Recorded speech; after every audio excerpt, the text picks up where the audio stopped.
আপনি নিজে স্বীকার করছেন যে এই বাচ্চাটা কাজের আর এটা হচ্ছে মুসলিম, এটা আমরা তদারকি করে আমরা চূড়ান্তভাবে মুসলিম মিশনের বিষয়ে ব্যবস্থা নিব। এবং কিন্তু আপনার এখানে যেটা হয়েছে যে আপনি প্রচণ্ড বেশি মানে অনেক বেশি দামে ডিম বিক্রি করছেন, এটা প্রমাণিত হয়েছে 12 টাকার কাছাকাছি। আমাদের জেলা প্রশাসনের সহযোগিতা এবং আমাদের কৃষি বিপণন অধিদপ্তর, আমাদের সিনিয়র বাজার বিপণন কর্মকর্তা মহোদয় আমাদের সাথে আছেন এবং আইন শৃঙ্খলা বাহিনীর সদস্যবৃন্দ। আমরা আজকে বিশেষভাবে তদারকি করছি মূলত আমাদের নিত্য প্রয়োজনীয় যে আমাদের ডিমের মূল্যে বেশ কিছুদিন যাবতে আমরা দেখতে পাচ্ছি অনেক দাম বেড়ে গেছে। তো আমরা প্রকৃত চিত্রটা আমরা মানে দেখার জন্য মূলত আমরা এখানে বড় যে আমাদের কাজী ফার্মসের যে মূল ডিপো সেখানে এসেছি। সেখানে এসে আমরা পুরো মাসের আমরা দেখলাম যে বিগত দিনগুলোতে ডিমের দাম কেমন ছিল এবং বর্তমান দাম রেটটা কত। তো সেখানে আমরা দেখতে পেলাম যে 9 টাকা 61 পয়সা করে প্রতি পিস ডিম বিক্রি হচ্ছে এখানে।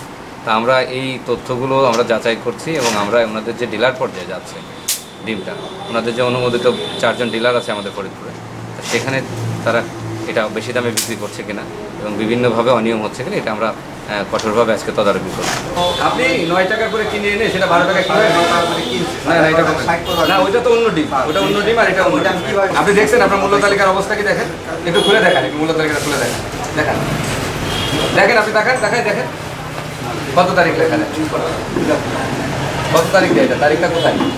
29/1/24। আপনি এর মাঝে এই 5 মাসে আপনি এটা আপডেট করেন নাই এবং এটাকে যে দাম অনেক সময় উঠানামা করেছে, কমেছে, বৃদ্ধি পেয়েছে সেটাও আপনি এখানে উল্লেখ করেন এবং আপনি শুধু এসে 29/1 তারিখে একবার দাম লিখেছিলেন আর এটা ঢেকে রেখে দিয়েছেন। ঠিক আছে, আমরা যে আইনগতভাবে আপনার বিরুদ্ধে ব্যবস্থা নিচ্ছি, মূল্য তালিকা যেহেতু ই করে না, ভাউচার অতিরিক্ত মূল্য নেওয়ার জন্য এই প্রতিষ্ঠানটা আমরা আপাতত বড় শাস্তি দেন এবং এটা বন্ধ রাখেন। না আপনার ব্যবসা আমরা শৃঙ্খলা করে যাই।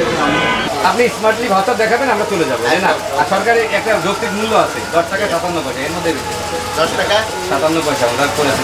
10 টাকা 57 পয়সা বলেন, আপনার দোকানে 11-11.5 টাকা বলছে, সাউথ থেকে টাকা পাঠাবো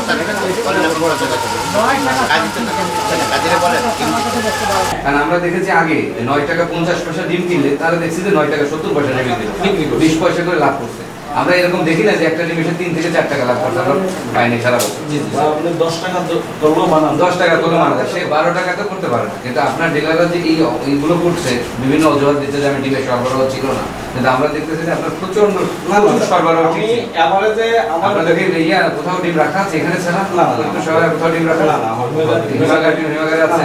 আমাদের কোনো হিমাগারও নাই স্যার, এখানে আমাদের ডিম ফার্ম থেকে আসে এবং আমরা এখান থেকে সোল করি, আমাদের আদারওয়াইজ আর কোনো। আচ্ছা ঠিক আছে, আপনি তথ্য দেন। এবং অন্যান্য বছর যতটুকু পরিমাণে ডিম বিক্রি করেছে তার থেকে এই বছর আমাদের আরো সেল বাড়ছে, 80,000 ডিম আমরা এভারেজ বেশি বিক্রি করছি। আপনারা দেখেছেন যে ডিমের কাজী ফার্মস যেটা একটা বড় ডিপো সেন্টার, সেখানে কিন্তু ডিমের মূল্য 9 টাকা 61 পয়সা, কিন্তু সেই ডিমটা এখানে এনে সেটা 12 টাকা 11 টাকা 50 পয়সা বিক্রির যে আমরা প্রবণতা দেখতে পাচ্ছি। এবং আমরা এখন যেখানে দাঁড়িয়ে আছি মিতালি একটি প্রতিষ্ঠান, সেখানে কিন্তু তারা এই পণ্যটা 9 টাকা 61 পয়সা কিনে এনে তারা সেটা 12 টাকার কাছাকাছি দামে বিক্রি করছে এবং তারা একটা এভারেজলি সারা বাংলাদেশ থেকে বিভিন্ন জায়গা থেকে সংগ্রহ করে, সেটা দামের একটা ভিন্নতা থাকে, সেটাকে একসাথে করে এবং সেটা বিক্রি করছে। তো আমরা এখানে বিশেষভাবে নির্দেশনা দিচ্ছি যে প্রতিষ্ঠানের পণ্যটা সেই প্রতিষ্ঠানের এসেই বিক্রি করতে হবে এবং অন্য প্রতিষ্ঠানের মূল্য যেটা সেটার সাথে সে যৌক্তিক মূল্য বিক্রি করতে হবে। এবং আমরা আমাদের এই তদারকিটা অব্যাহত রাখবো এবং ওনার বিরুদ্ধে আমরা আইনগত গত 1 সপ্তাহে উনি প্রায় 53,000 ডিম কাজী ফার্ম থেকে নিয়েছে এবং প্রত্যেকটা ডিমই কিন্তু উনি অতিরিক্ত মূল্যে বিক্রি করেছে এবং এটি আমরা ওনাকে এই বিষয়ে আমরা ব্যবস্থা নেব আইনগত। এবং আমাদের এখানে কাজী ফার্মসের যিনি প্রতিনিধি উনিও দেখেছেন যে ওনাদের কাছ থেকে পণ্য এনে অনেক দামে কিন্তু ভোক্তা পর্যায়ে বিক্রি করছে এবং এই বিষয়ে একটা সুস্পষ্ট নির্দেশনা দরকার, কাজী ফার্মসের আলাদা একটা মূল্য তালিকা থাকা দরকার। আমরা মনে করি এই সেক্টরে একটা পরিবর্তন আনার জন্য সার্বিকভাবে এবং এটার একটা সরকারের যে কৃষি বিপণন আইনে যে যৌক্তিক মূল্য আছে সেটি বাস্তবায়ন হচ্ছে কিনা এই বিষয়গুলো আমরা তদারকি করছি এবং আগামী দিনে আমরা আরও এটা নিরবিচ্ছিন্ন তদারকি করে বাজারটাকে একটা স্থিতিশীল করার চেষ্টা করব।